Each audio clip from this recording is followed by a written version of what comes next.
Everybody like my new border? How are we all? Welcome. It's enough of my big head. I like to keep my head nice and small. Oh look, there's some chat remnants up there. That was behind the scenes, testing chat things. Welcome to trains.net. Welcome to a pull request by this guy. Leak chat, yes. Hopefully you didn't say anything too naughty there, Scott. Yeah, so I did a pull request on my own repository because it's the type of thing I do.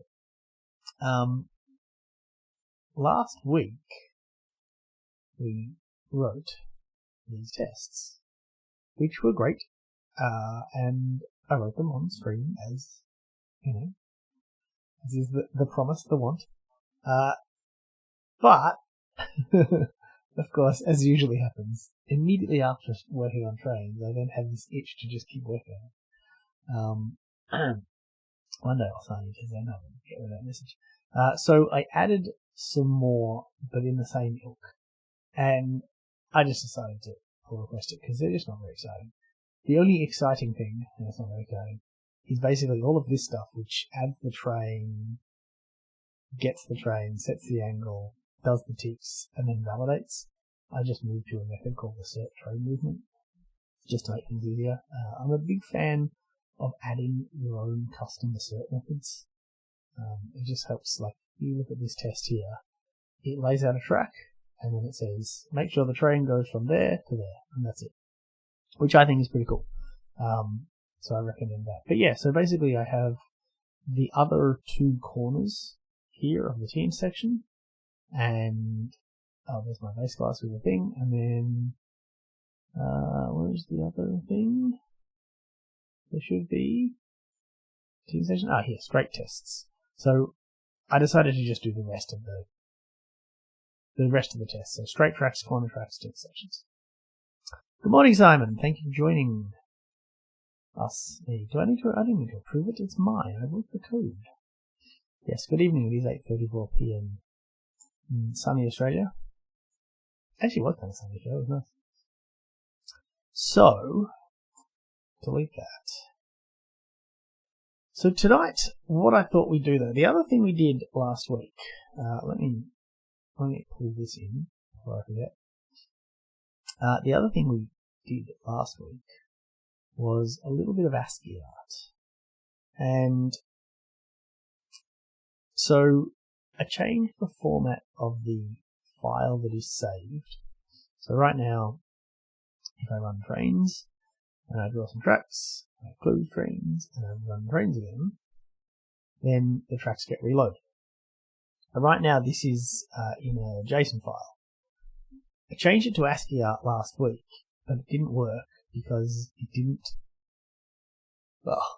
I couldn't serialize 3 pieces of information. I could only serialize 2 in ASCII art. What I realized after doing that, so after thinking about it, probably the next morning in the shower, because that's usually when these things occur, is I don't need to serialize the third piece of information, which is happiness. I can just serialize it. I can just, compute it after the fact. So basically, load the file, compute it. So let me just, in case you're new to trains, I should press this button first. I really need a new version of Comet that fixes this bug. Never mind, I will continue to resize the window. So when we got tracks, there's this concept of happiness. And I can turn on the happiness layer here to demonstrate. Everything that's happy will go blue. So a happy track is a track that is essentially, it's content with its lot in life, it's happy with its neighbours, and it won't change. So this track is not happy. It's not connected to anybody. So if I put one down here, this track will happily change to a vertical track, and so this one will therefore be vertical. So these two, both vertical. They're still not happy though, because this one has an open end and this one has an open end. And I could maybe put in the idea of terminators so that they're sort of happy when they're ended like this, but for now this is it. If I add another track here, this middle one will become happy. These two can still change. Basically, happiness means they won't change. So if I put a track here, it won't change this one because he's happy. I can click on him again and say, reevaluate your life, and now he does that. Now, essentially, what I need to do when loading a track is kind of that second click, except not reevaluate your life, just reevaluate your happiness with your current surroundings, which is a very convoluted way to say, I just need to set a Boolean parameter. So, first things first, let's put back the ASCII art.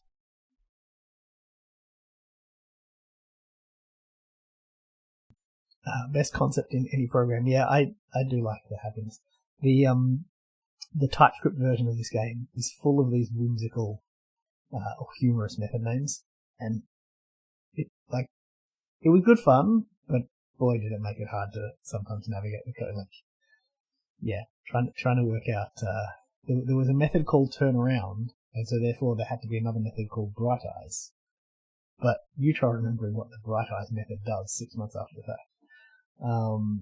Okay, so what we want to do is we want to inject our ASCII art track serializer, because I think we only have one. Yeah, only have one track serializer. This, realistically, this line should be a JSON track serializer. But I'm lazy. So we should just be able to do this to put it back.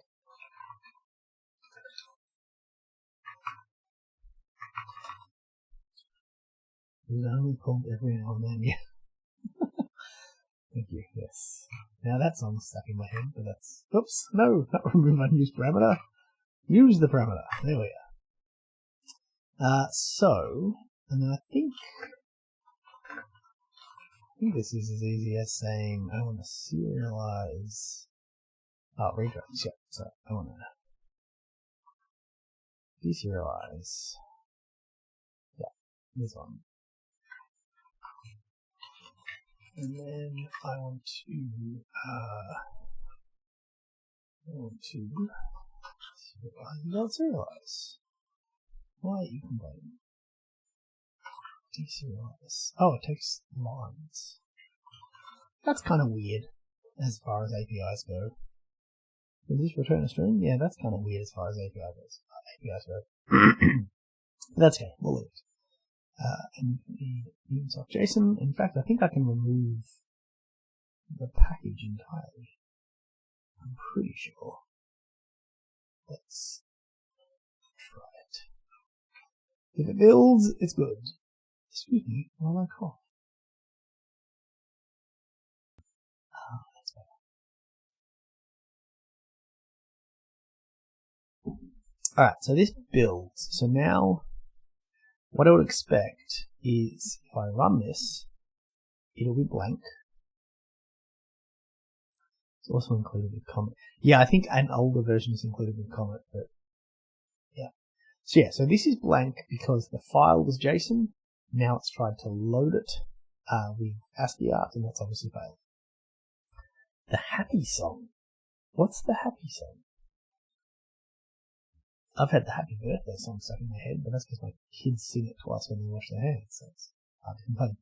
So if I close that, we should get ASCII art written out, and if I run it again, it loads. Was that in the right spot? One from the top, two from the side. One from the side. Okay, cool. And we should be able to look in my file system. Please don't spy on me. Please don't spy on me. And there should be a train.net folder, and we should be able to view this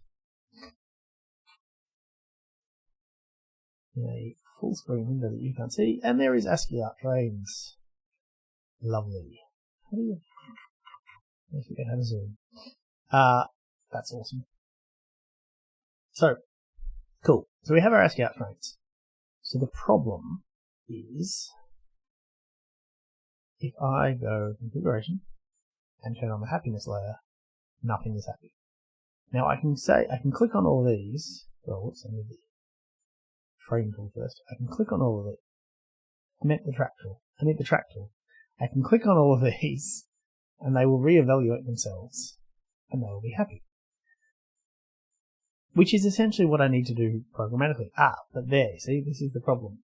We need to be careful. We don't want that to happen. So what happened there was, yes, they marked themselves as happy, but they also saw that they could be essentially a different shape. We don't want that.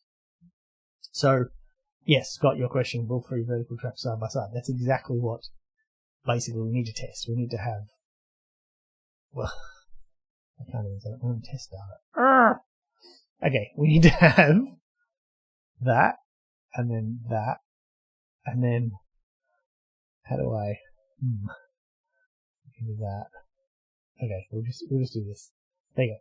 So this needs to load correctly, essentially. If I close and open this now, they'll load as being unhappy, so nothing will happen. If I re-implement the hey, check yourselves again wrongly, then those 3 vertical lines will be broken because one of those will say, oh, I can be a theory section or something. So let's do that. First of all, let's commit this. Commit early, commit often is the mantra.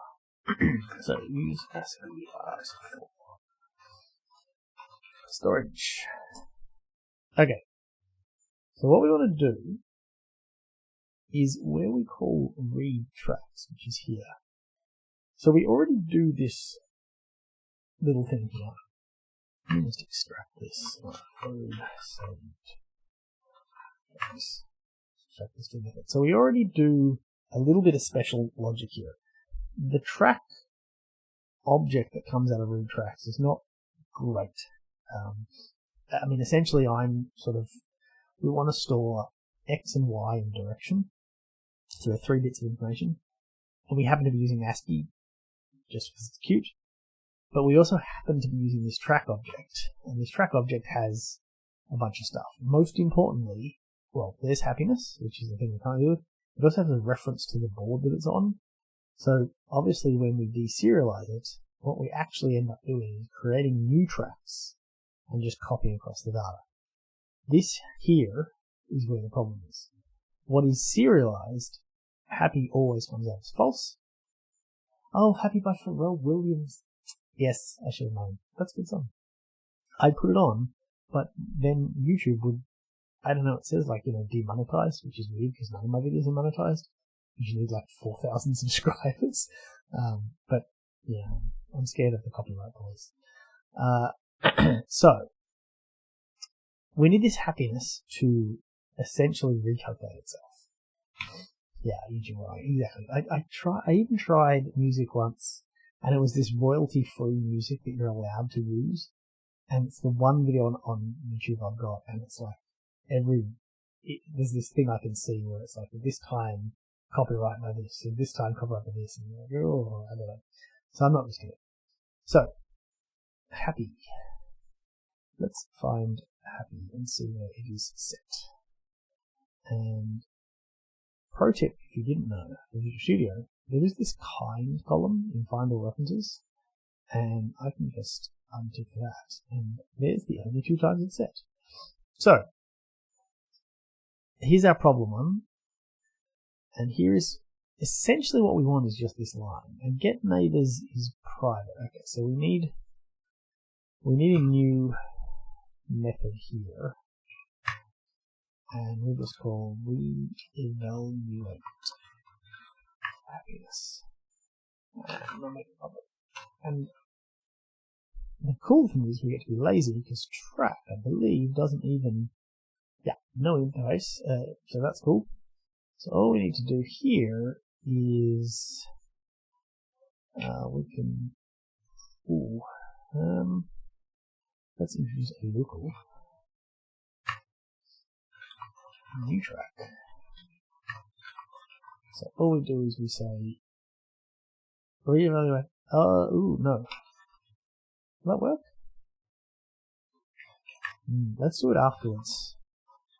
If we do it before we've added it to the board, some of that code might be funny because it might not see the sounds.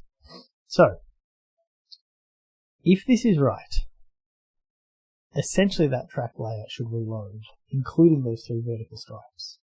And then obviously I can check the happiness layer as well. But let's find out. Looks good. Ooh. That's funny. That's very funny indeed. That is such a random sampling of tracks that are happy. Oh, I know. Yes, thank you, Scott. Yes, you're absolutely right. We need to do this after they're all loaded. Because you're only happy when your neighbours have been actually added to the board. So I don't need this local anymore. It was short-lived. Thank you for your service. Yeah, essentially happiness is dependent on drawing on, exactly. And the way this is working is, I believe, side to side is how I did it. So like that kind of, it's interesting. I'm not sure that still makes. I still don't quite know why that sampling. Oh, hello, did we not work? Did I press the wrong button? I would have thought more of them would have been happy, but maybe I'm doing it. I'm like, oh, I think we have an exception. Usually what happens when I press run and nothing happens is because I've got an exception. I still need that global exception now. There's a job for it. There's an issue for it. An issue for lots of things.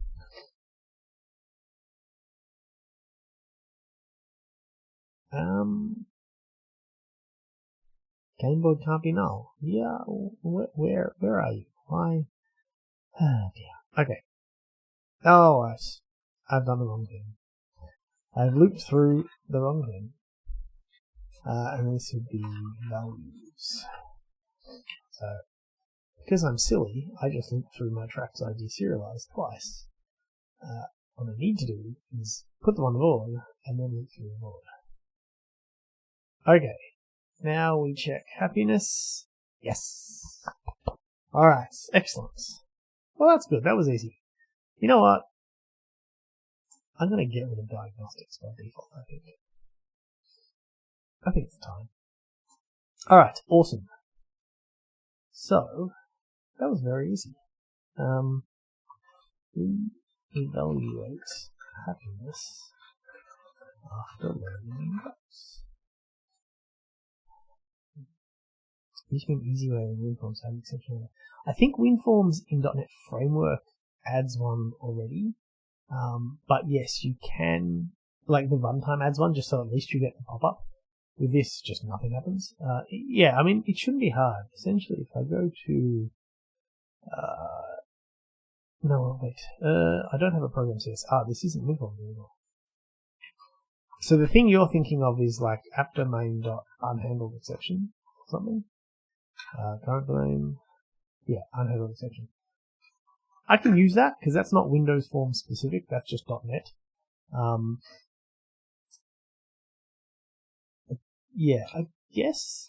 Well, I can start with this. I mean, this is dodge. Message box especially.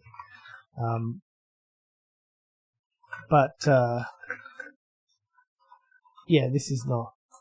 Well, so right now this is targeting .NET 4.7.2, not .NET Core, annoyingly.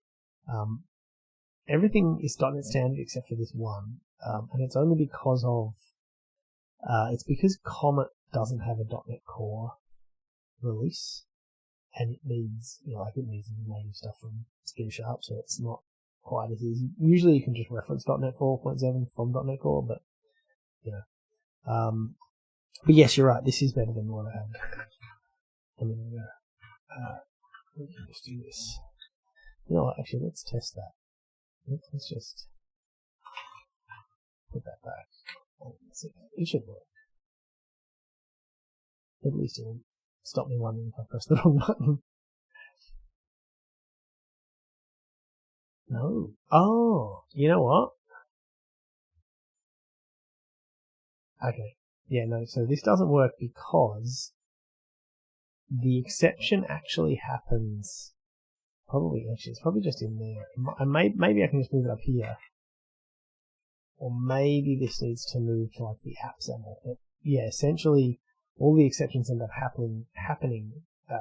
We're trying to process the XAML. That's a wonderful message box. See the indication constructor of type main window. And then in the exception of that, which is the one. Which is kind of annoying. But yeah, that's better than what we had. And while we're here, let's just turn that off by default and put this back. Okay. I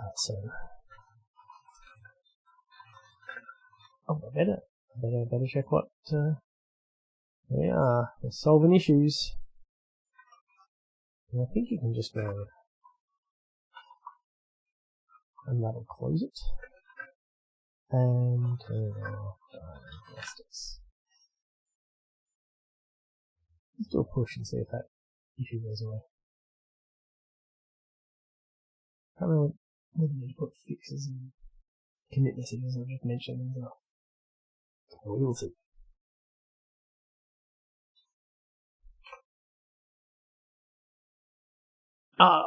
Referenced it.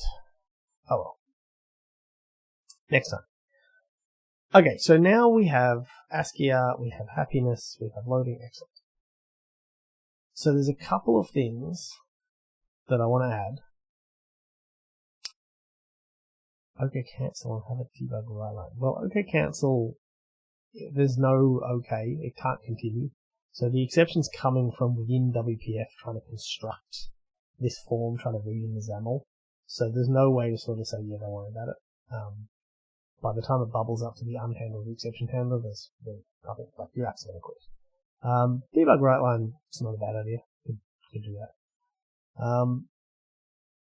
So there's essentially two things I want to do now. Well, number one, that's annoying now that we have saving of tracks, is you draw some crazy concoction and then you close the game and you come back 2 weeks later and here's this crazy concoction, and now you have to go through a de-erasing.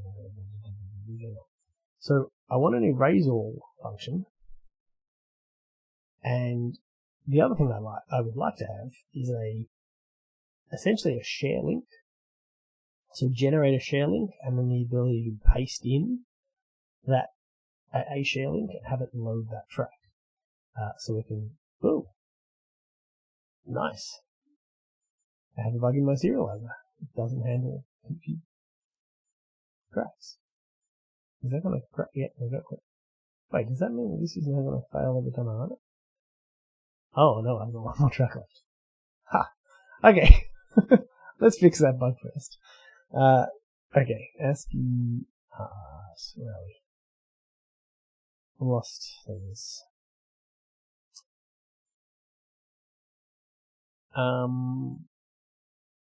First or default? I'm using first or default. Oh, does max throw on sequence contains no elements? It must.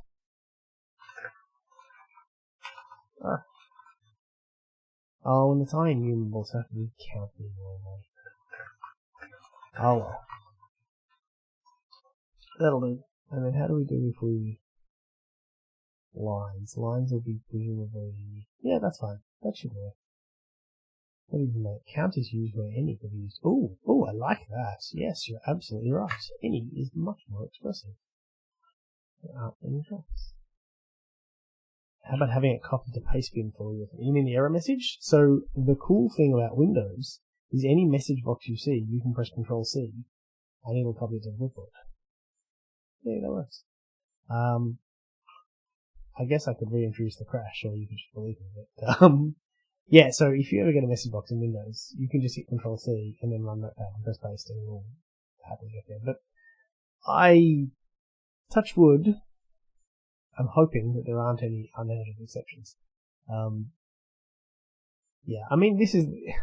You know what it should do? It should create an issue on GitHub for me, automatically.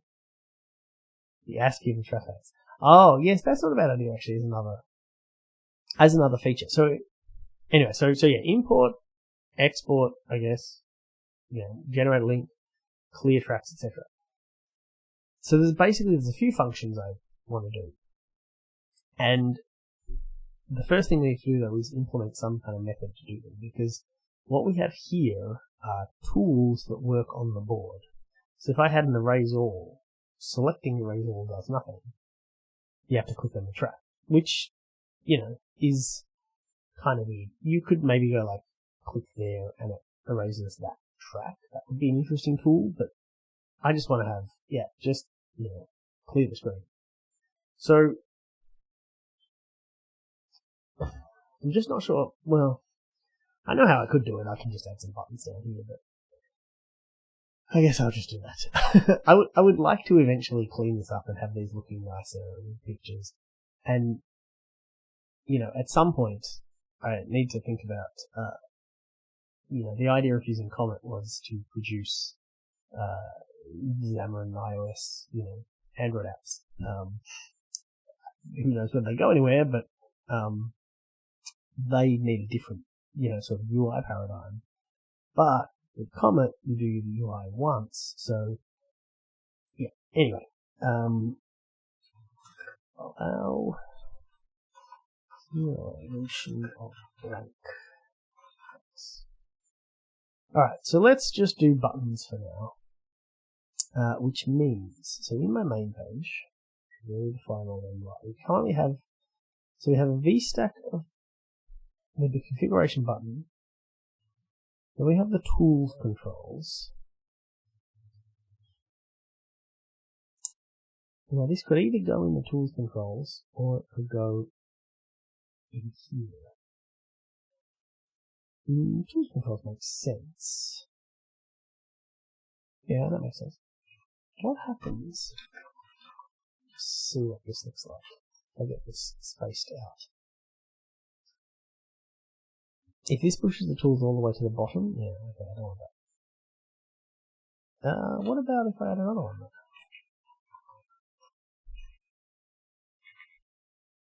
Because I would like to have a gap between these two sets of tools, essentially. Okay, spread evenly. That's probably fine. I wonder if I can fill that.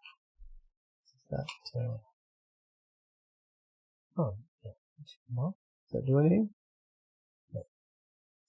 Or can I give this a height of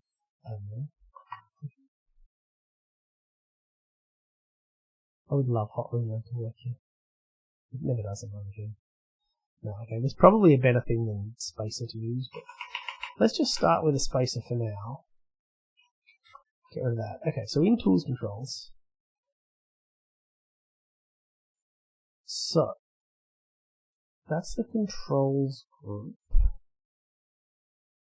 Manage as a view, that's cool. Let's call this Create Configuration View. And this is Tools View, because that's kind of what we're doing here.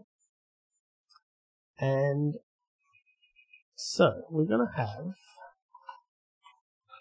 a panel, which is a VStack. And then we're going to add the controls group to that VStack. I'm going to add another spacer. And we'll just return that. Okay, and so then what we need to do now, let's check how it works. So I guess what we have a set of tools, and we now just need, oh, that's broken.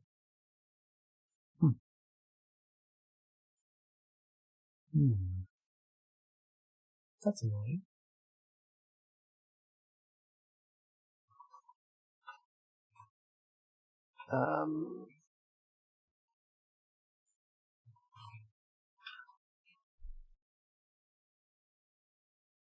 Maybe I will do it on method. Alright, undo. When in doubt, Control Z. Oh, that makes actually perfect sense. Never mind. Because yeah, the spaces need to all be in the same vista.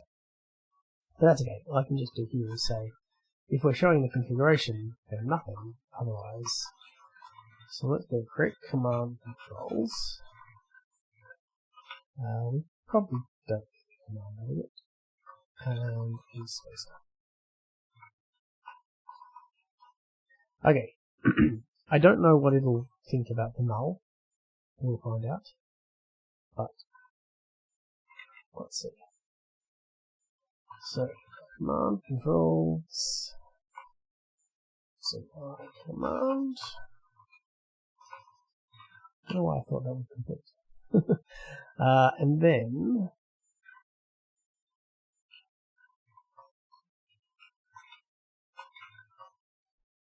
this is not a radio group anymore.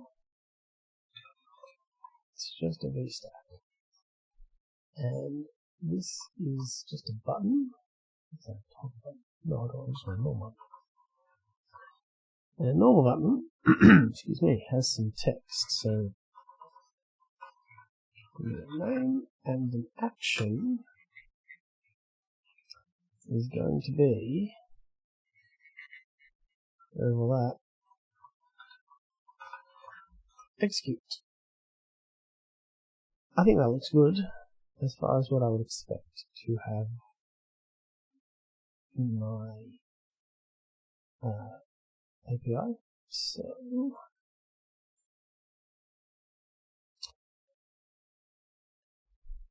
come on, Visual Studio. Right. So I command. It's pretty simple. It has an execute method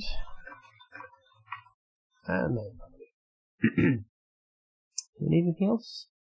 Nah, that'll work. Commands needs to be ejected, and yep, an ordered list is good.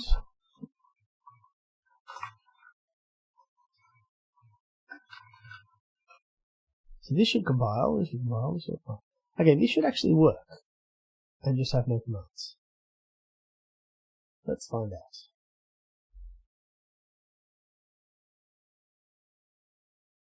Awesome. So far so good, haven't broken the world.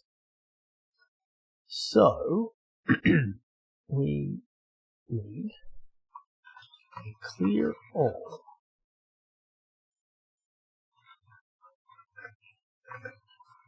Oh, I forgot to do something. Oh, no, I thought I forgot to remove users. Alright, there's other users. So,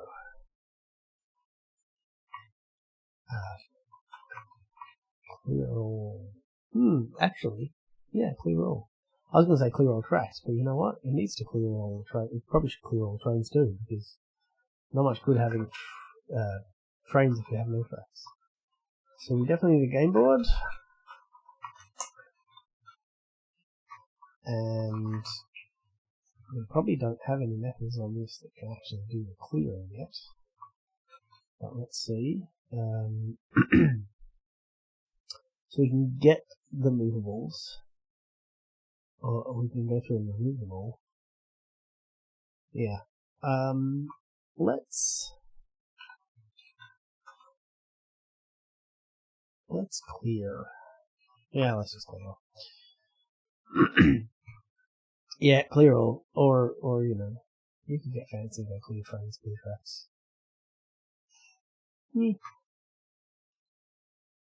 Okay, so we implement that. Where are we implementing that here? Oh, the layout of this is horrible. Oh, what's with all these empty lines? Oh, wait. I think I did the wrong thing there. Okay, so clear all tracks, movables, and I guess we need to. How do we serialize the tracks again? Storage.write tracks.values. Yeah, that's a bit long-winded, but okay. Is that all we have? Movables, tracks, we want the time to continue, storage is fine. Yeah, okay. Alright, let's give it a go.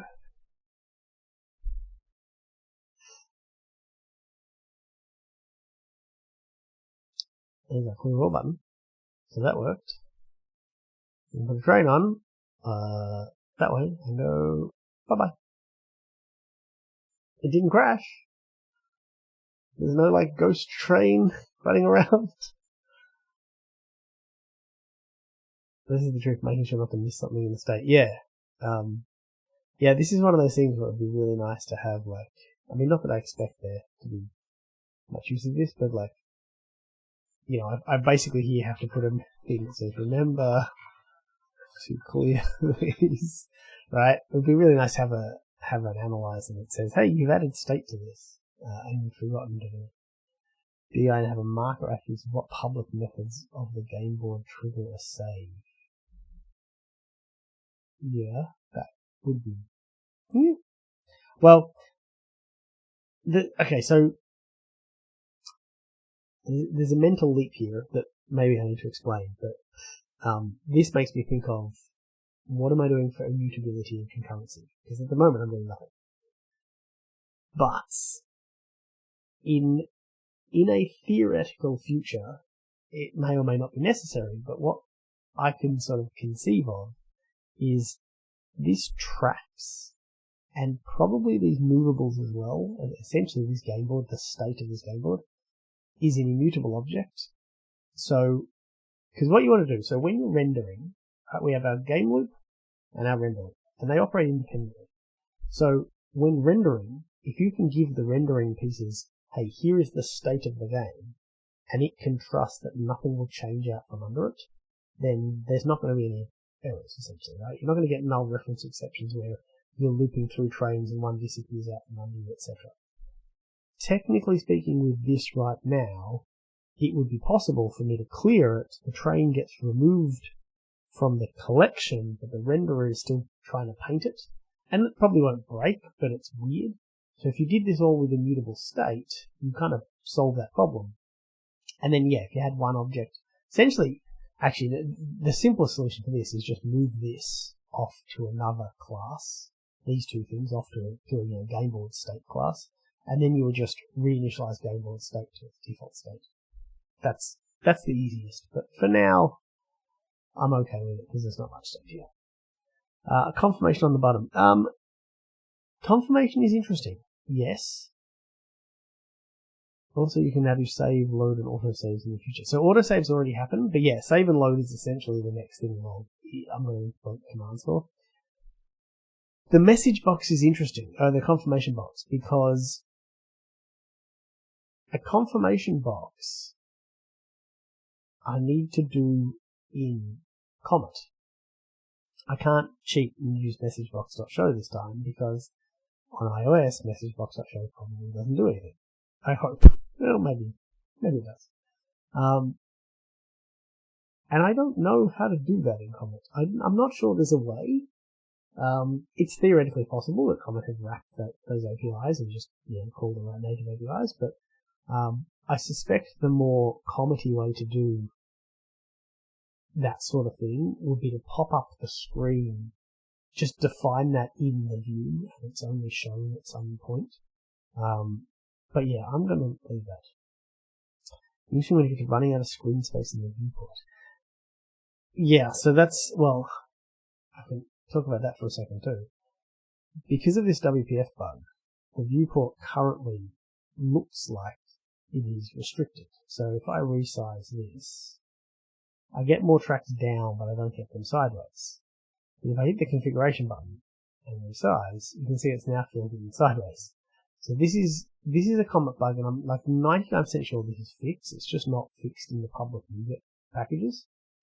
Although there's some math problems there. You can see I was here, and it's drawn past the screen, and it's drawn past it about the width of this panel.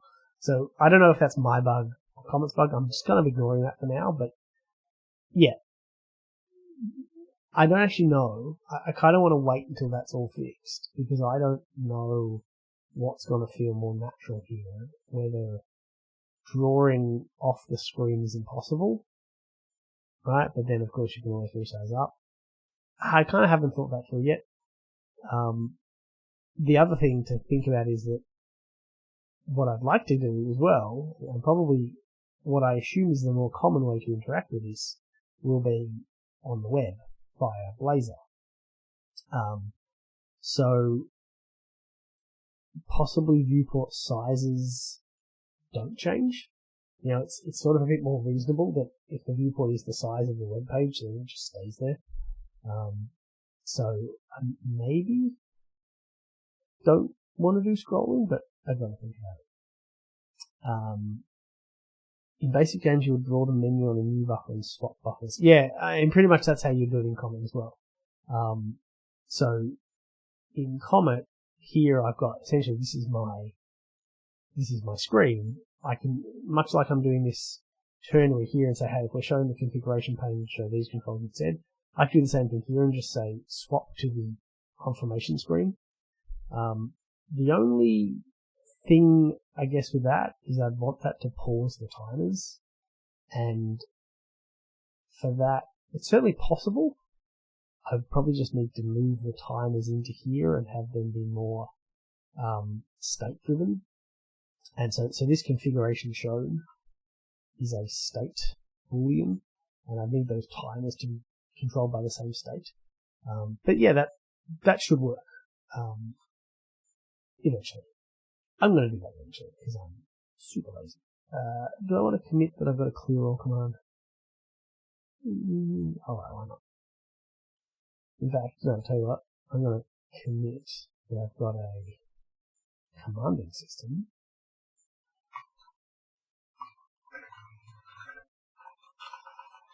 I was watching Emo Landreth stream writing a compiler, and he does a branch for every episode. And I think I was gonna start that way, but then I didn't. It's not a bad idea. But yeah, I'm just gonna be lazy for now, because what I really want to get to is the fun stuff. And the fun stuff in this case is a new command called share. Let's call it share command. This maybe will change to, copy or get copy.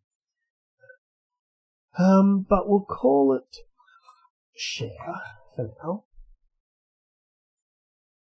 Expression body method. Oh, really? I mean, I guess I should. I'm just not super into expression. I mean, I can do that too, but that's just weird. No, sorry, sticking the guns. I'm a very old man. It takes me about 2 years after a feature is released, and then I use it. So I'm using expression body properties. I'm using expression body properties. So this is not share. This is get share code. And then what we're going to do here is somehow, I don't know how, we're going to generate a code, which is foo. And then, now this is where I could be lazy. Oh, no, I can't. This doesn't even reference anything. Oh, yeah, this command needs to come up to a higher plane of existence. Alright, let's be lazy. Yes.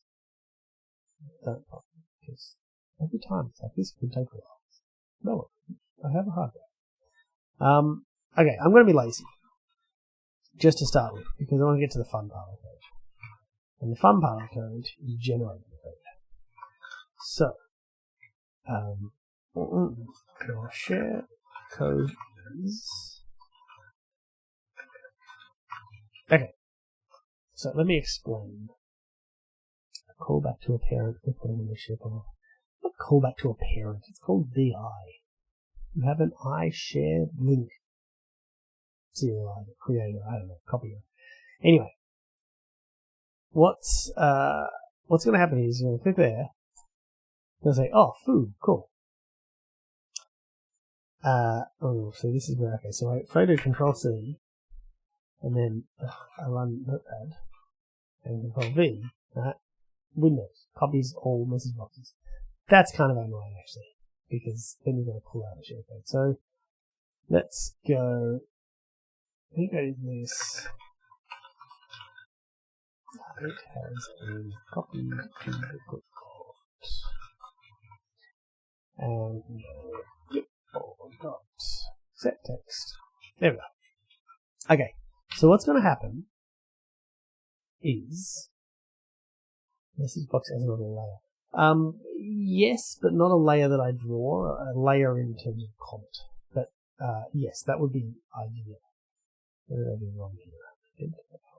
What I did wrong is I put full stop outside which is neither grammatically correct nor correct code. I love that colorization of /n. It's just great. So the idea here is we need to take the track and basically compress it into something that is text and is going to be easy enough to share around. So, probably a good thing to aim for would be fit in a tweet or less than a tweet, so you can say, check out this awesome track, and then paste it. And my build failed again. Oh, because I'm still running the app. So very clever. So the idea, let me just make sure this is good. So the idea would be, I get share code, it's foo, I paste to get foo, yeah, awesome. Okay, so on to the fun part. Let me clear all this. The fun part here is computing the actual share code. And then, of course, we need to decompute it. We need to deserialize it. Does that mean I want another track serializer? Let's not, because then I need to pick which track serializer. So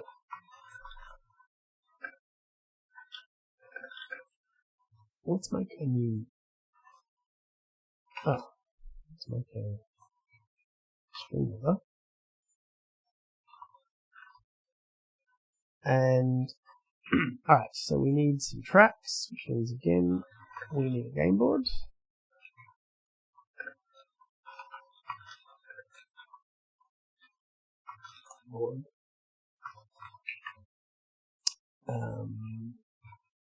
Do your thing, Rosalind.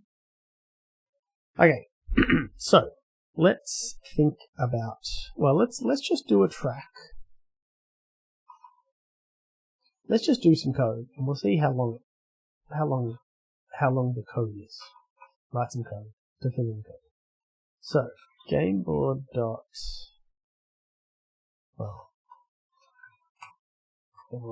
tracks. Count. Get tracks. Let's get tracks. Awesome. To list. Okay. That's not what I want. I want. Actually. Yeah, no, that is what I want. So, what we want to do is we want to serialize out the tracks, by, well, we have 3 bits of information. So, we need a column and a row, and then a direction. Column and row are numbers, so that's easy. Direction is also a number, so that's easy. Column and row is... Yeah, okay, let's not get fancy yet. So we want, I don't know why I did a for loop not a for each loop, but never mind. Where? Oh, hang on, what's wrong with this? Didn't I add it? I swear I clicked that. There we go. Okay. I really should have just done a for each. Okay, so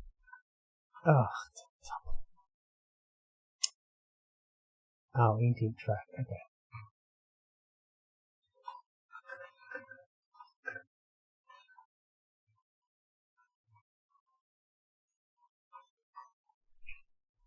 Right. So first thing at first, we append out a column, and then I'm going to do a pipe, and we'll do the row and a pipe, and then the direction.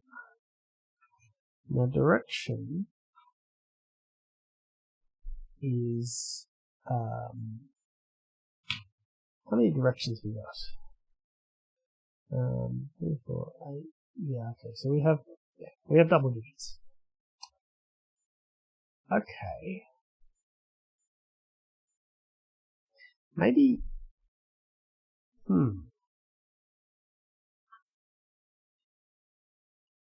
Maybe what we can do though. Yeah, let's just try and do. What is it? Append format. And yeah, what I want to do is let's go 0.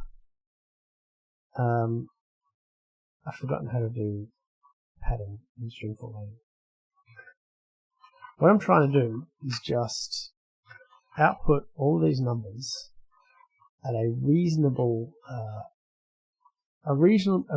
estimate of what their maximum size is. So let me do that while we're here. So what I'm thinking is we're always going to have we're always going to have, say, less than 1,000. D4. Less than 1,000 columns, less than 1,000 rows, and we know the track direction is also or can always be a 2-digit.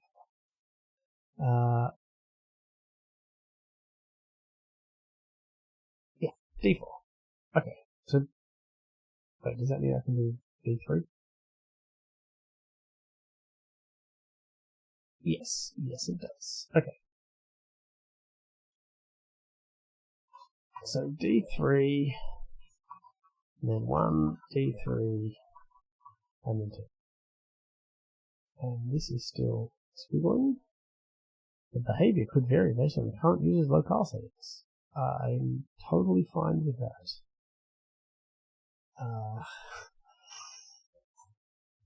Because I'm not specifying any.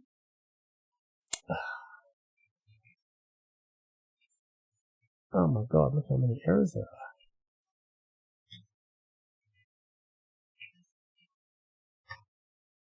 are. Okay, I think let's see what that does. I mean, that's going to be obviously 8 characters per track. So it's going to get long, but that's alright, we can go from there. Per track, yeah, that's pretty long. But it kind of looks right. So 3, 3. Well, that's interesting. So column is 1 based, but row is 0 based. I wouldn't put it past me. And then 10 for a corner, okay. And then 4, 3. Ooh, wait a minute. That doesn't look right, because that looks like 10 again, but that's a different direction. Huh. That doesn't look right at all. Oh, 2. I want D2. That's better. Let's try that again.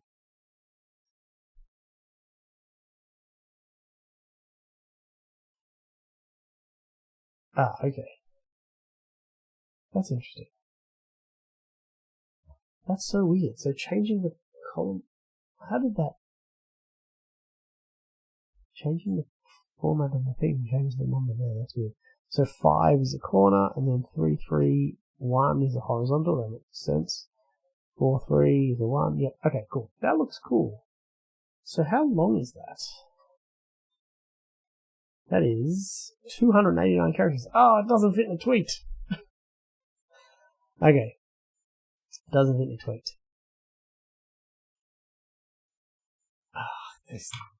I gotta get rid of these squiggles. None. What's the trick here? There's a bug. You open up editor config and now it'll work.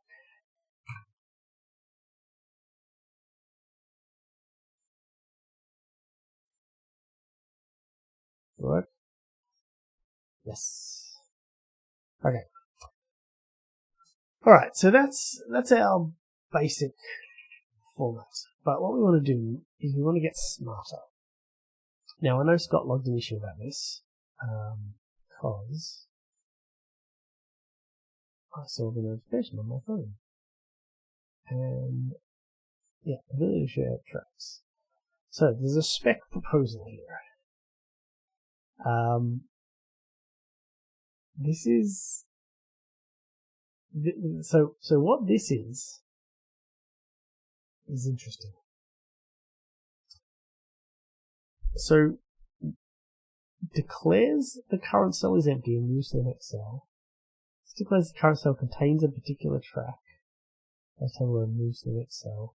Repeats the following command. So what this is I guess this is maybe more of an encoding, but I wouldn't say compression scheme maybe, but an encoding scheme, where instead of storing columns and rows, it's storing just the information and then telling it, okay, you can skip ahead now or don't skip ahead, etc.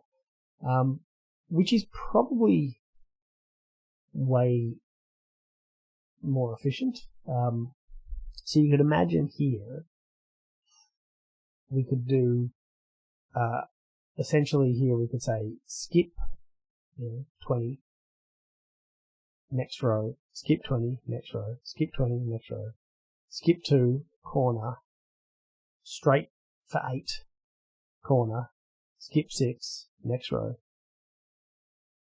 That's 1, 2, 3, 4, 5, 6, 7, 8 bytes of 8 bytes, 8 little pieces of information to get, a third of the way through. So it might fit in a tweet. I think Scott has a worked example here, of course, because he's got, oh yes, base 64 encoding. That was the other thing that potentially could be done to make this smaller. I wonder if we should try that first. Yeah, yes, pastebin. Pastebin. So pastebin and tweak the link is definitely possible, and you would just do ASCII art then, and that has its own appeal. So say, here's my track, and you can see it, or you can load it in the trades application. That kind of has an appeal, but I kind of like the idea of producing a small thing here. So, yeah. Yeah, I think the key is that what this is doing is it's generating, essentially this is binary, right? This is all binary data. So what I've done is just strings, but if you do it in binary, what you get out at the end is this string of bytes, which you can then base 64 encode, rather than a string of numbers. But actually, we can just do bytes anyway, because if my columns and rows, if we're going to say the columns and rows aren't going to be too big, then instead of outputting the number 3, I can output the Unicode character that is at byte 3. And then,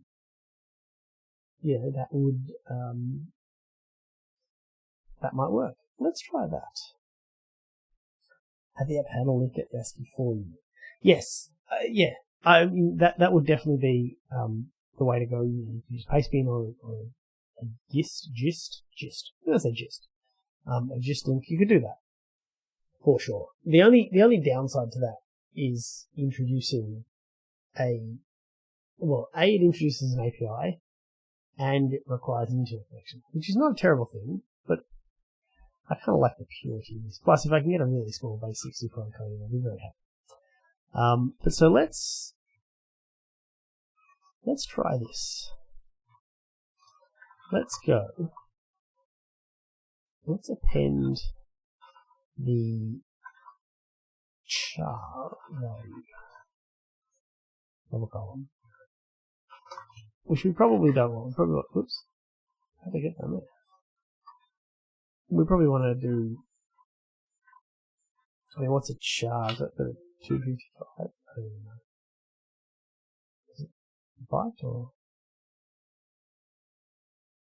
max value? This field is constant. Yeah. Okay, that was a double byte character, I'm pretty sure. So that might work. So, and then, instead of code.toString, what do we want to do? We want to go convert dot to base. Hello, convert dot to base 64 string.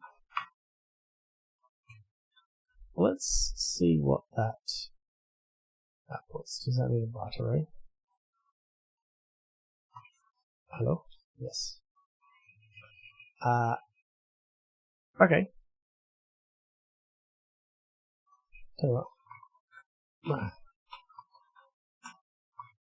Let's create a list of bytes then. Why is my user not working today?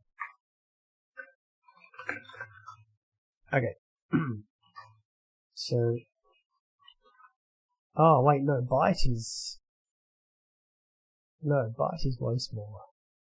Oh no, what am I saying? I want to do encoding. This is what I want to do. Encoding.encode.getBytes. That's better. Right, ignore me. Okay. Let's see what that looks like. Could still be long. I don't know. Oh, yes, you're not going to build, I know.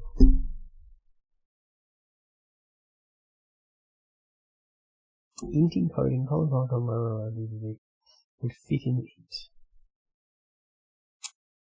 Yes, you're right, it probably would. A byte is only 255 though. I could put column into a byte and row into a byte, but I did say less than 1,000, and the 255 is probably also completely reasonable. Ooh, that's disgusting. Oh wait, no, I fixed the clipboard value, but not the display value. Nope, still too long. Oh, 289. Wait a minute, it's the same length. So hang on, wait, let me just think about it. Column, row, DD would fit in an int. Yeah, you're right, actually it would. And then I just need to split that up into its constituent parts, which is dividing by 10 and 100 and stuff. I'm sure I can work it out. Int is 4 bytes though, so not a saving. Well, isn't it? What's this? These 3 characters could be, well, with Unicode encoding, these 3 characters are 12 bytes, aren't they? So that is a saving. Oh, let's find out. We don't need to guess. Okay, so is there a handy class to do this, or do I just need to do math? 2 int 32. What does that take? It takes a byte array. Double to int 64 bits. Int 64 bits to double. Yeah. Oh wow, that is. Okay.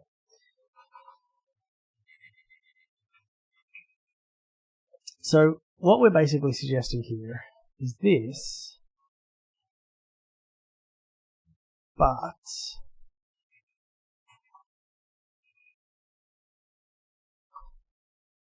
converting that to an integer.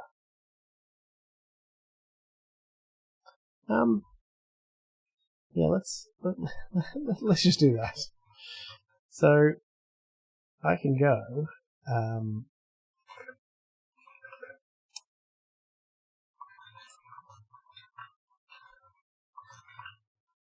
that. So that's what we're talking about. And then that But wait, with that int, then I need to convert that to a byte array, which is presumably what bit converter does. Get bytes. Yeah. Okay. And I can do. Yeah, I can get basics if I can do that. There's no. Is that going to line up?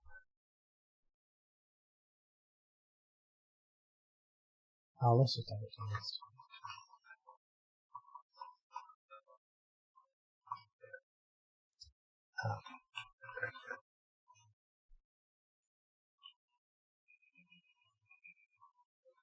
God, this is horrible lazy code. I swear I'll clean it up once I've landed on the strategy. Why doesn't I can the byte array to byte? Oh yes. And then now we've already got our bytes, so we just do that. And we even have the right number of brackets. And we've got a dot. Okay, let's see what that looks like.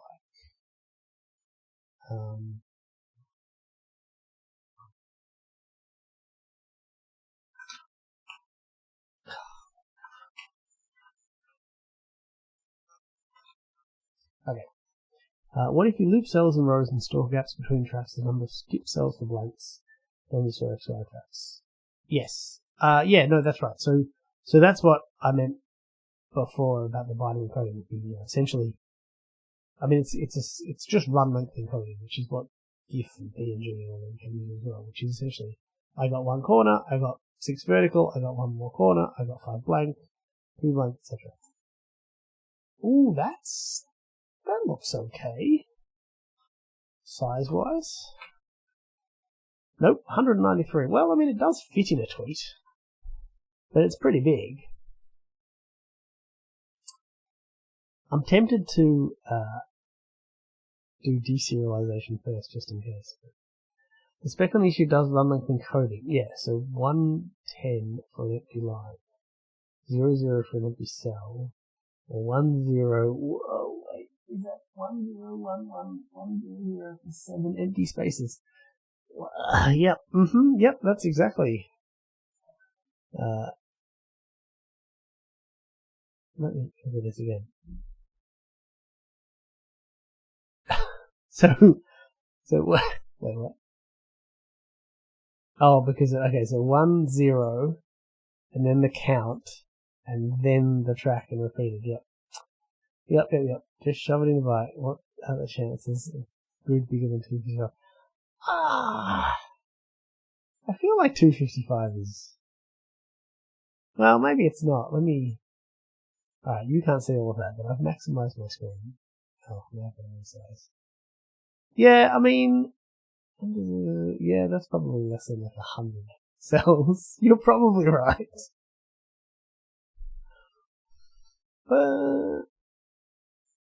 Well, I mean, what, that gets... So in theory, this is 4 bytes. That gets 3 bytes. Alright, let's try it. Let's try it.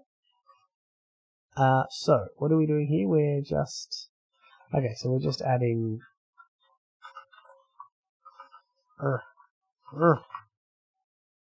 track.column. Alright, we're just doing that. I wonder if I need to... I wonder if I should have been converting that to integer first. Yeah, alright, let's just do it. Alright, let's see what that looks like. I like randomly inventing formats, it's fun. Makes decoding easier. Yeah, it certainly does. Yeah, decoding.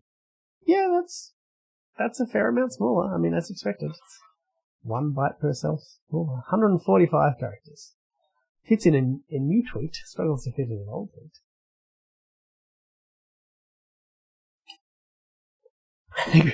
Well, trains become massive because trains took over the world. So, instead of scrolling, what if you just ran more than one copy of trains and the world's all interconnected? That was the other thing I was going to look at. So one of my favourite tools in the world is SharpLab. In SharpLab, if you watch the URL bar here as I type, every time you type, it puts in a base 64 encoded thing. And the more you type, the longer it gets. Now this is obviously V2 of the format, right? Maybe, I guess I should probably have a format marker in this too. But I'm just curious what this has. Are you going to add water and trees? I want to add roads. I do want to add trees. I hadn't thought of water, but those water and boats can't work. Yeah, so this is compressed, not a surprise. So how long is that? Oh, that's pretty good, 101. Yeah, so there's definitely a format there. Whoops.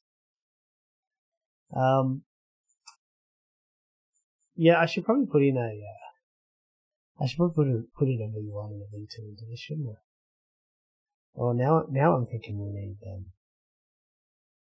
we could have filtering with a VI. So you add the V1 in here and then here in this, or you have an I encoder and an attribute that says, I don't know how to do V2. SAML tool, how do I click that link in a way that I can share it on the screen?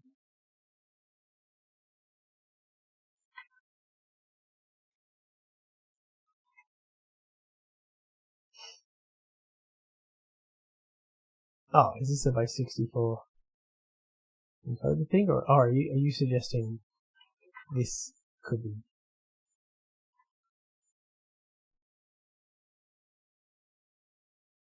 I'm not sure what that one does.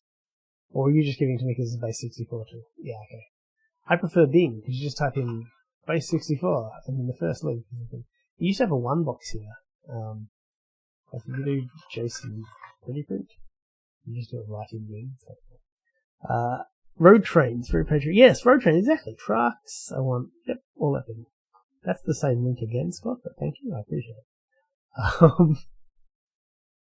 Oh, decode. Oh, sorry, it's not the same link. I've lost it. Decode.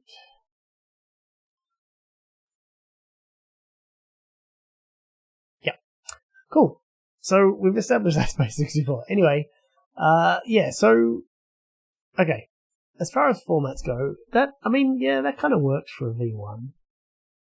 But, I do like this idea of control characters and things. Swap colon row, like this. It defines that pattern is row positive colon allows for better compression for certain tracks. Yeah, so you do it one way and then the other and then see which one comes out. Maybe that's a future thing. It's like, oh, my track is doing. Tell you what, actually, let's do this. Let's make a decent sized track. Because that's one thing that obviously test data is vitally important to this. Whoops. Oh, and you know what? I think I just do a bunch of tracks in like column 0 here, which don't really exist. There's even blocks. Yes, I saw the blocks. What's this going to do now? Load. Okay, hang on. I just want to check in my file because I think there's a long-standing bug I never got to, which is you can actually draw off screen.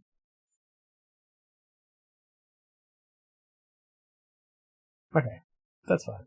If you can, it doesn't get saved. So I know that. But anyway, so yeah, this is a reasonable size track, I guess. Yeah, that share code's way too long. That's going to be 385. Ouch. Alright. I guess we're doing compression. Should I just implement this spec on the assumption that it's all good? with the block proposal. Oh dear. I need you to, I need you, if we go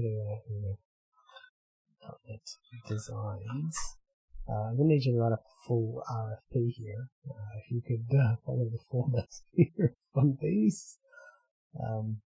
See the, oh, that's a terrible example. Anyway, QR code's a great idea, but I believe the QR code can have like up to 1K in it. So 389 characters is fine. Yeah, I mean, the run-length encoding is certainly, like, I wonder if that's worth trying before doing the binary craziness. Thanks, Simon. Thanks for tuning in. Enjoy your lunch. Oh, yeah. It is 10 minutes to lunchtime. I'll give you that. Yeah, I wonder if run-length encoding would just, by doing it with integers rather than binary for now. Just because. So the thing that worries me about this, well, the thing that's not future-proof about this is what happens when, like, track direction has to go away. Yeah, I mean, that's true. In fact, I could almost, well, I can try this through gzip, but even like this, yeah, there's lots of zeros in this first version. Yeah, okay, let's do that. So, is it, it's called deflate stream, I thought. System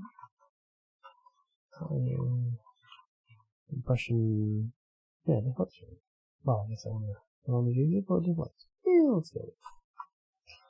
Try them both.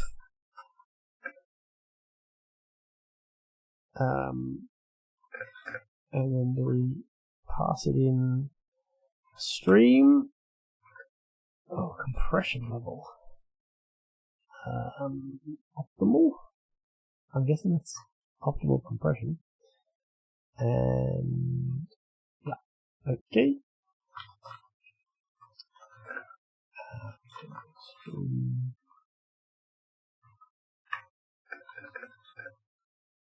And I would like to read from my data buffer. And where do we write to? An array. Okay. I can never read out stream writer. No, string writer. One of them writes strings and one of them writes to a string. To a string. I can never remember which one. Which? Writes to a string builder. Excellent. So we have a string builder. No, we don't. I commented that. Give me back my string builder. All string builders, oops, must be called SB. It's a rule. And yep.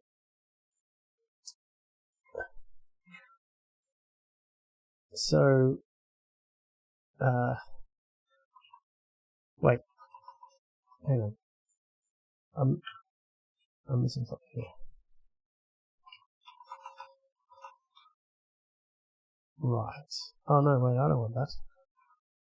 I want to. Oh, can I copy it to? Yeah. No, I can't. Need to put a string writer in. I have no string writer. Give it an empty memory and pass ms to 0. Oh yes, of course, that makes perfect sense. That makes perfect sense.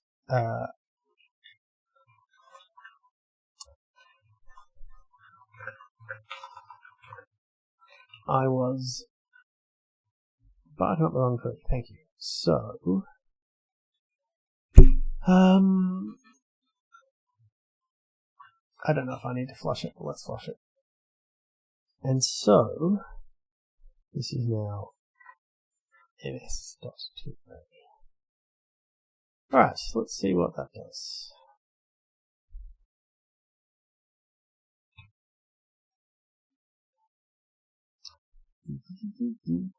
Oh, I'm running it. Sorry. Yeah, I mean, there's no harm in GC. They don't need to be human readable. Oh my god, that's so small. I mean, it's really not worth, I don't know. Is it just me, or do you not trust that? Like, that's too small. There can't be enough data in there, can there? Oops, wrong window. Don't look at that. Hang on, wrong browser. Base 64.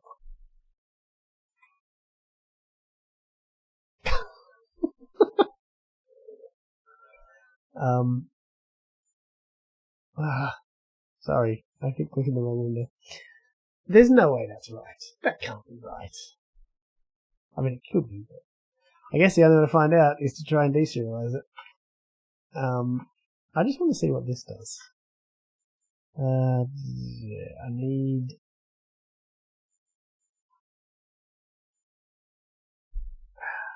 Yeah. And then data here is...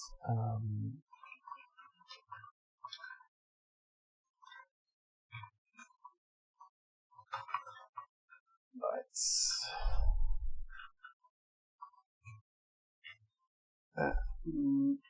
Yeah. Yeah, I'm worried that that's not the whole thing, but I mean, with the flush in there, it should be. That's... No, that's that. I must have done something wrong here. There's no way that ends up being the same. The same encrypted stream. Encrypted. Compressed. There's no way. It's not possible.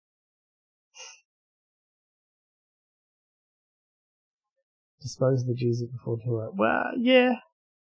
I mean, I was hoping that's what Flush would do, but you could be right. So, 768.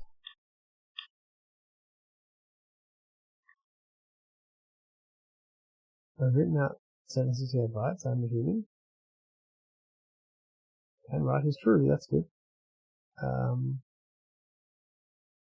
This has no state to indicate what it's done, okay.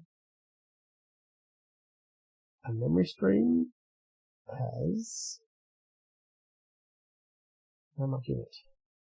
It has 3 bytes. Yeah. Yeah, okay. That's definitely... Oops. I'll just bring it up again in case you missed it. Where are we in the buffer here? We have 3 bytes. Oh no! Oh, there's another one. So, okay, that's gotta be wrong. Yeah, let's do this and see if that gets it different. Hopefully it has more than 3 bytes in it this time.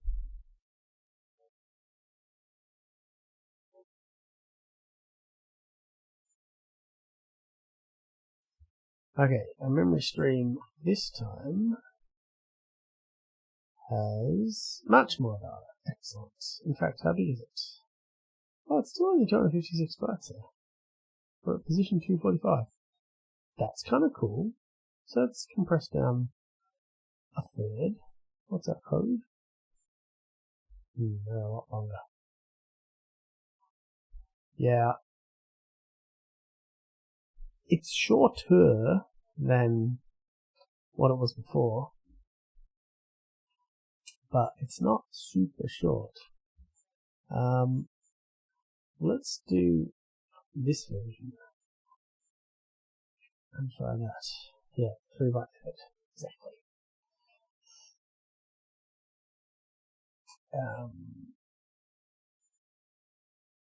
That's a bit shorter again. That's probably maybe short enough. Let's see. 237. Yeah, it's pretty good. What's that? That's the 4 byte version. So that one stores more data. Yeah, the compression overhead probably for a small thing like this maybe is. Can we try deflate, or is one the implementation of the other? I think. Let's find out. See if this makes any difference at all.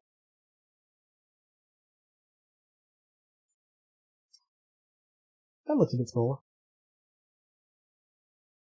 Well, what was this? This was 237. Yeah, 213. Okay.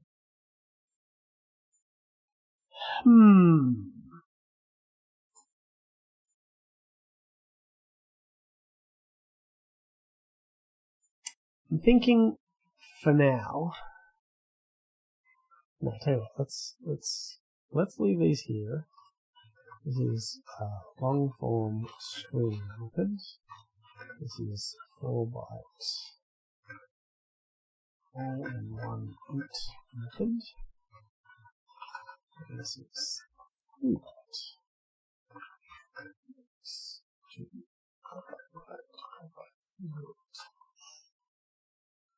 So I'm gonna leave it like this for now because I want to get onto decoding this, and then at least this can be improved upon later. And what I shall do is put a version number at the start. And I'm going to assume there's only going to be 9 versions. Although I guess I can go up to 30, whatever. 35. Point-to-point decoding would also be interesting. Starts here, goes plus minus x in the column. Yeah, I mean, yes, you could do a, start here, go here, turn, whatever. You get more runs, and you just need to keep track of which track you haven't seen, then pick basically a random starting point, in fact, and just go follow them all. Although then you are back to encoding. No, you're not back to encoding column row for every track, but at least your starting point. I mean, I kind of like the idea of just trying a few of these, just for a bit of fun, like some of this algorithmic work. But let's get a decoder going first, and then should I do an interface for it? Yeah, I mean, I'll tell you what, I'm going to do an interface, and if you want to PR your binary encoder, it's a track encoder decoder. Is there a word for an encoder decoder?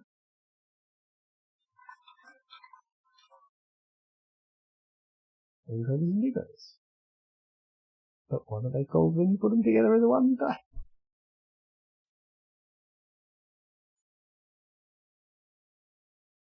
Yeah, that did not. Codec. Transcoder. What about a codec? Is a codec wrong? Am I abusing that word? I just saw a video encoder here and I thought, that's the official definition of it. A codec is a device which encodes or decodes. Yeah, it's a codec. Alright. So I'm going to implement FFmpeg. It compresses tracks by drawing into a movie. Okay, a track codec has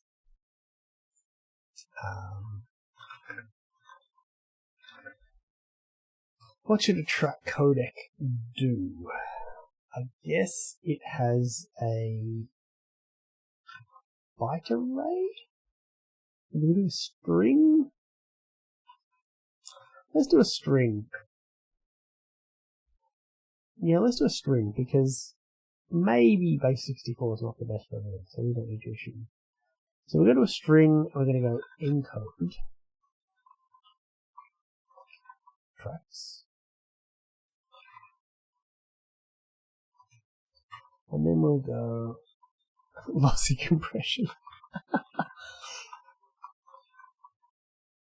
I really need a new interface, actually, for track. This is the second time now I'm using it, and it's just not a good it's not a good format because it's got too much state. You know what I'm also thinking? This is basically this. This is. Wait, this is exactly the same interface as serializer, isn't it? Okay. Alright, so maybe I should. See, this is assuming 1. Alright, I think that's a job for another day. To do some work in the DI to get the filtering the interfaces, let's say. I will log a job for that later. So I want an iTrack codec. Could almost do an IEnumerable of these and just show the user all of them and let them choose. And we are doing not that. We're doing this.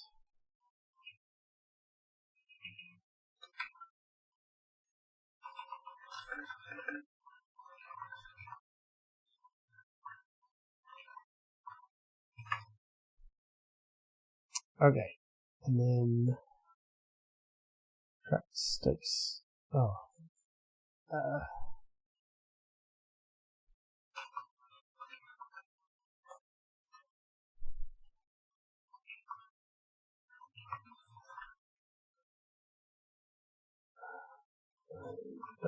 don't care. T.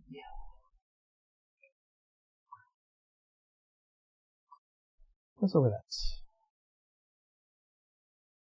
Type arguments cannot be inferred, but I'm ignoring them. Why can't the type arguments be inferred?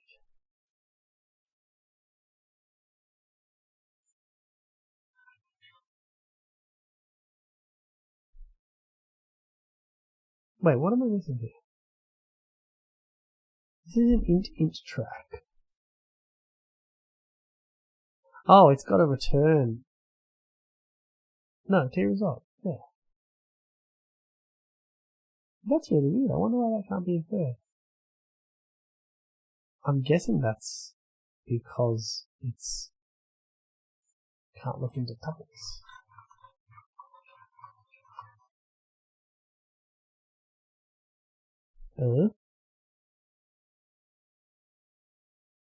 Oh, it's not. It's not that at all. What's that? I knew it doesn't have a definition of it. I'm clearly missing something, and it's probably obvious. Double vacuum? Oh, is that what I'm...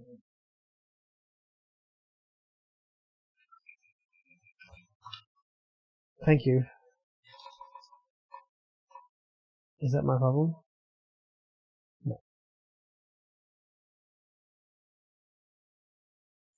No, I think I already did that. No, I didn't.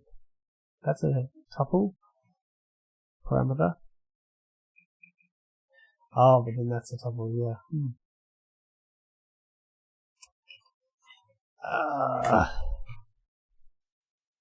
Okay, hang on.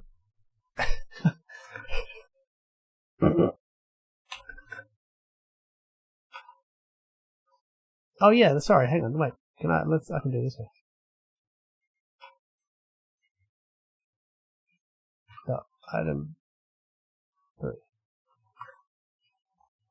Does that work? Okay, now we're happy. Cool. Alright, so we have encoding. Now we need a new command. Let's just make sure that works. Oh wait, no. Oh no. I didn't create the actual encoder, did I? And I've lost my clipboard.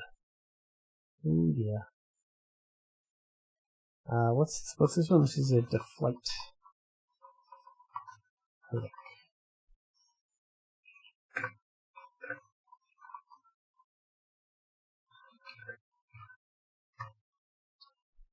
Okay, so Control Shift V. Hope for the best. Hold on. Yay! All right. Tracks dot count. Yeah, for each track. Add some musings.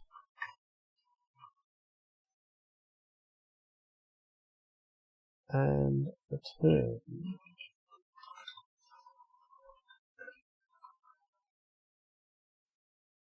Alright, let's make sure that hasn't broken anything.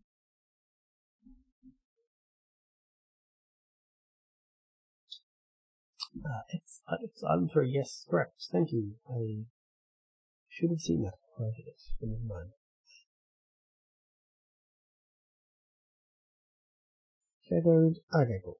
So that all works. And it's version 1. And yeah. Okay, so now decoding. Oh, I guess I need a command for that too. Yeah, let's do decoding first.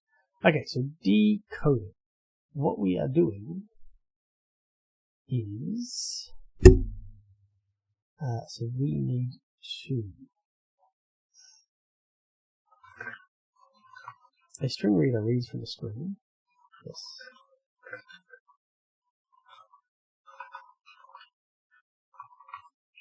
And then a deflate stream. A deflate stream. No, a deflate stream reads from a reader. Interesting that you need to specify the compression level on read. What's compression mode? Oh. That's okay. That's good to know.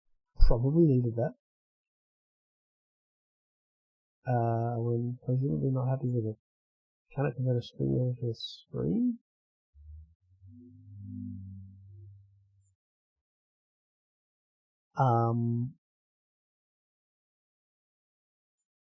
Oh, is it?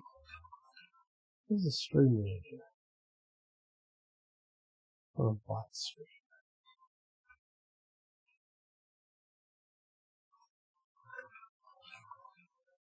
I don't know why, but I'm forever. I just never remember what has to happen with strings. How do you read from a string? Wait, I want to.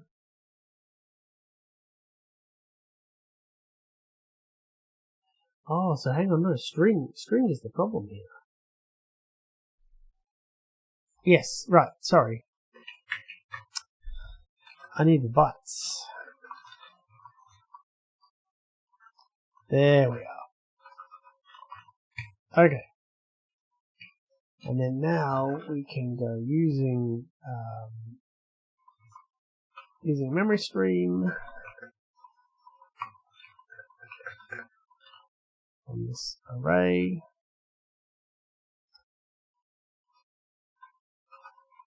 And we don't think we need a stream reader. So I can go deflate the stream dot read. Now, I thought there was a no read all.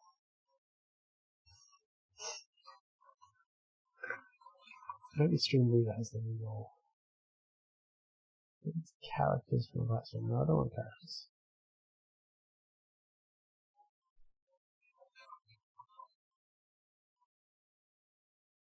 Oh, wait. Yeah, okay. So read byte. I'm assuming that decodes as it, like decompresses as it goes. So that's what I want to do. I want to go column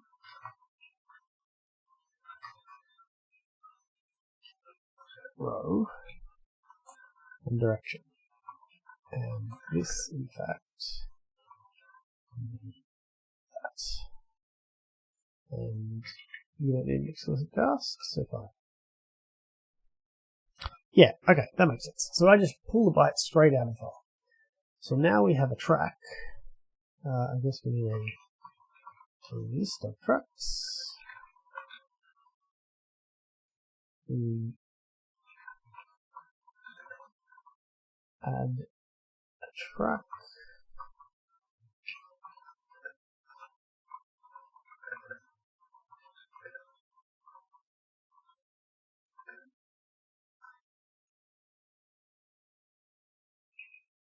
Oh yeah. Pass a null, and then we return trucks. Okay, that should work. So now we need a command. Our command in this case, so the other one was get share code. We're going to be load share code command.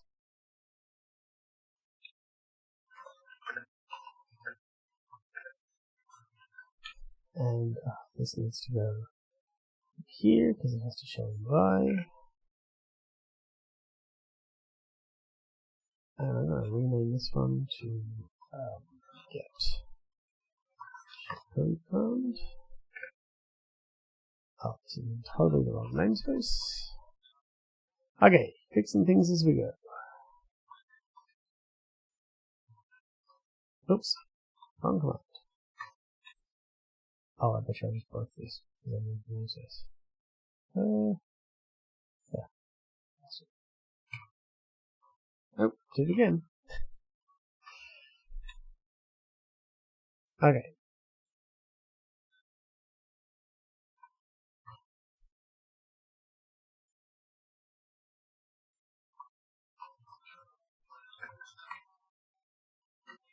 Alright, so to load a share code, well, we do the same thing as here, and we need our codec and our game board.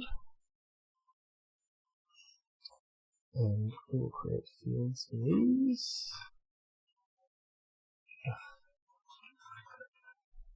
So, is there an input box? I hope there's an input box. That's annoying.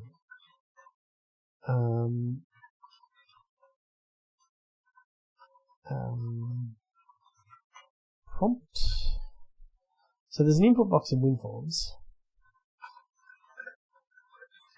It's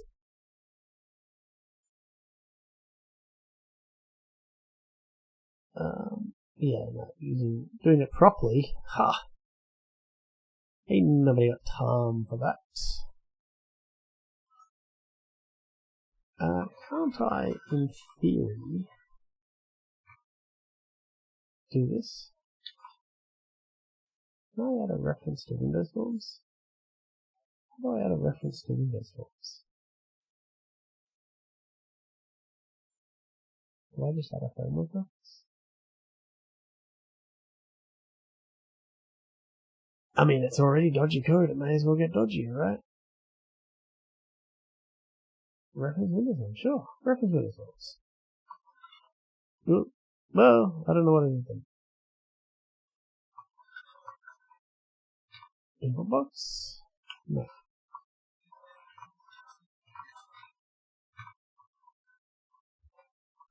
I'm sure it was called input box.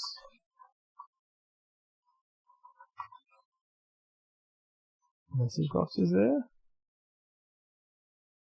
Okay, what the? Hang on. Now I'm going to search for input box WinForms.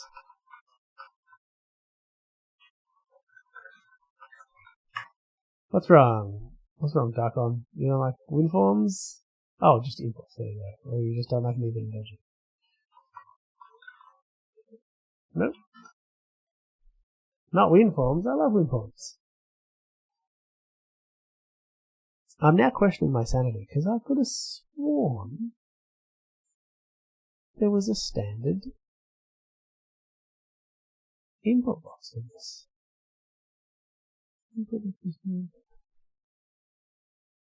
No, that's custom.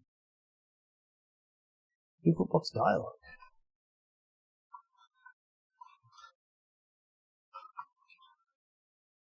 Dialogs? Oh. This is definitely putting a damper on my evening. Because I just want to do fun encoding stuff. I don't want to do UI. Grab the clipboard. Yeah, I was thinking about that. Alright, fine. I'll grab the clipboard. I better remove the uniform first. Clipboard's going to be ambiguous. There you go, no more uniforms. Hello. Alright, so we're going to get the tracks. Decode. And put a thingy around that.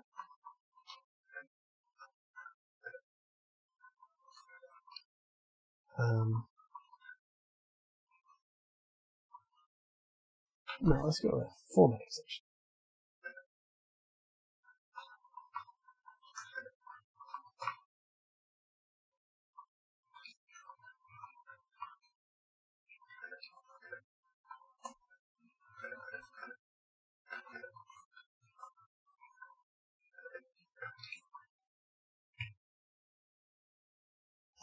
Okay. So, actually, I forgot one thing.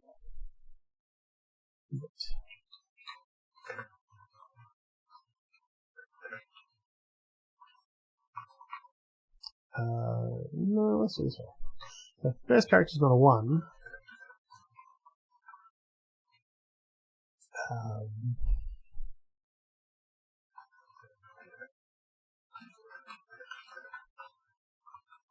There we go. And so let's skip over the 1 to be a valid string. And let's do can I do this? I was going to complain that. Yeah, should be fine. Through the format. There we go. Cool. So with a bit of error handling, we get our tracks. And how are we doing this now? I think we're doing this on construction. Load save tracks. You know what? I extracted too much method. What I actually want to do is this. Load tracks. Make that public. There's non-null, much. And I would like to clear all first.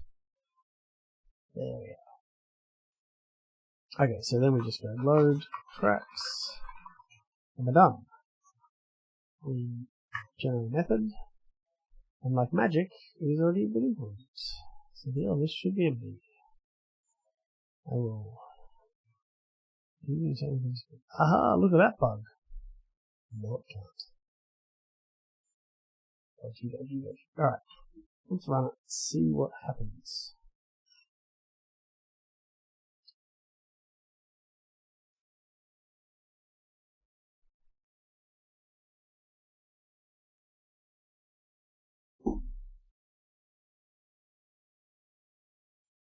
Okay, so we can get a share-code, which is that, and it's on the clipboard.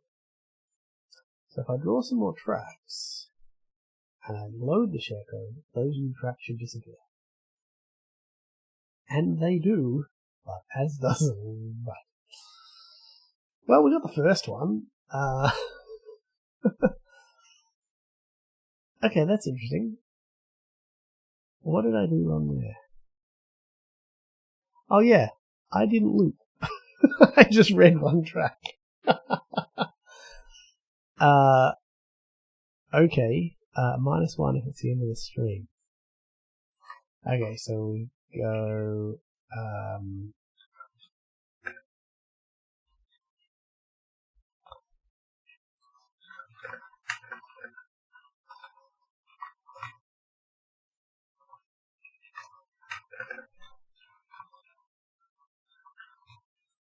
There we are.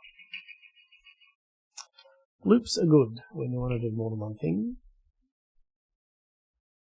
But they don't teach that at school anymore. Okay. Magic! Look at that! Works great. Load. Oh, lovely. Erase some of this. Load. That is. Give me the share code. Clear all. Load the share code. Ah, brilliant. Alright. I am happy with that. So, there we go. We have now open for community contributions. Run the competition to see who can get the best encryption scheme, which, considering Scott's the only one who will enter, should be a shoo-in. Really? That's a nullable battery? Come on, that's not nullable. Now you just have to be on.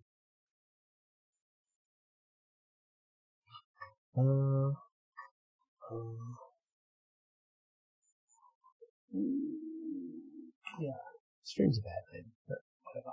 What's this one called? GZ. Well, that's definitely a bad name. We'll call it stream.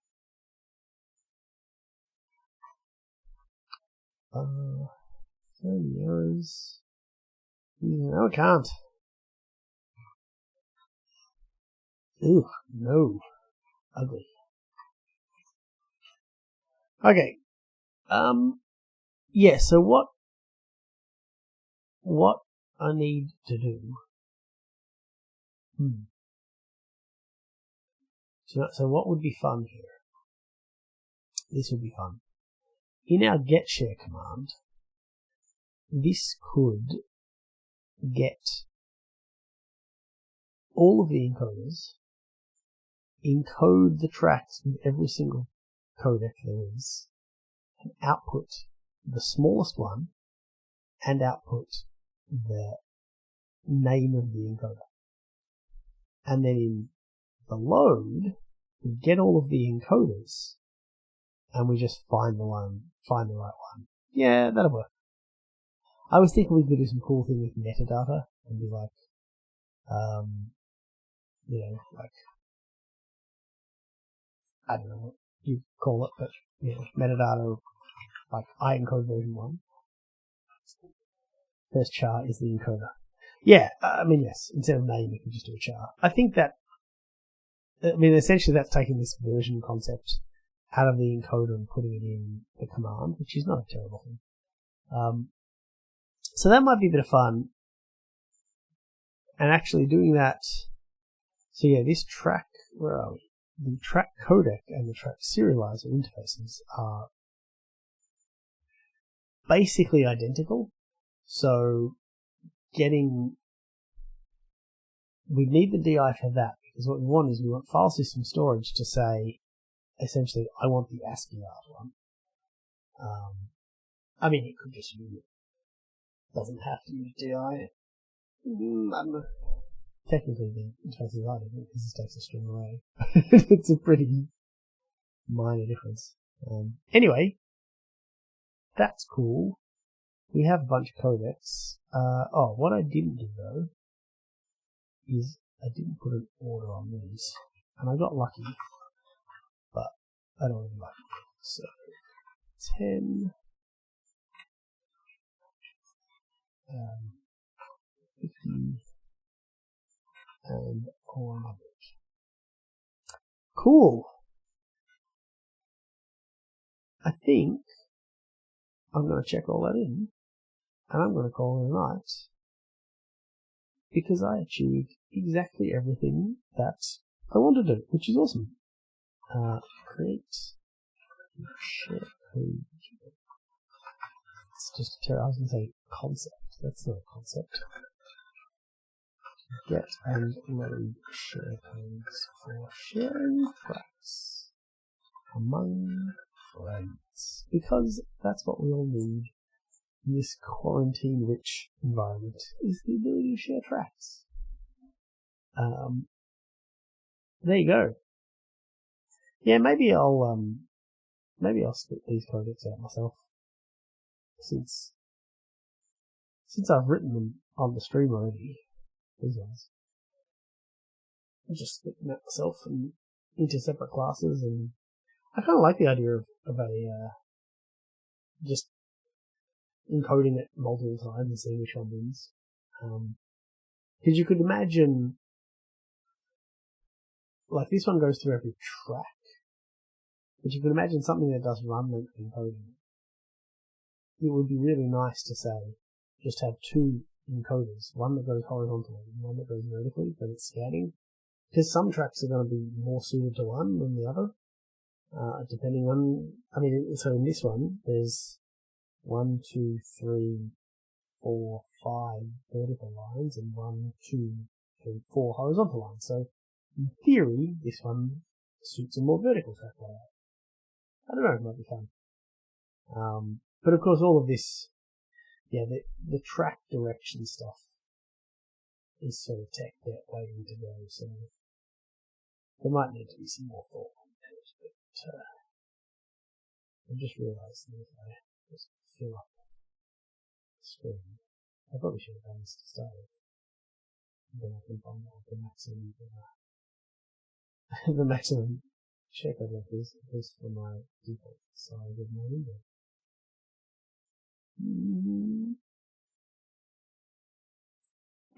It's pretty big. Will it fit in a tweet? No, it won't. It's in 2 tweets.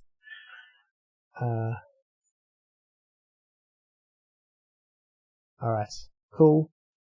Thank you for watching, and thank you for tuning in, and I will catch you next time. Bye bye. Tests going.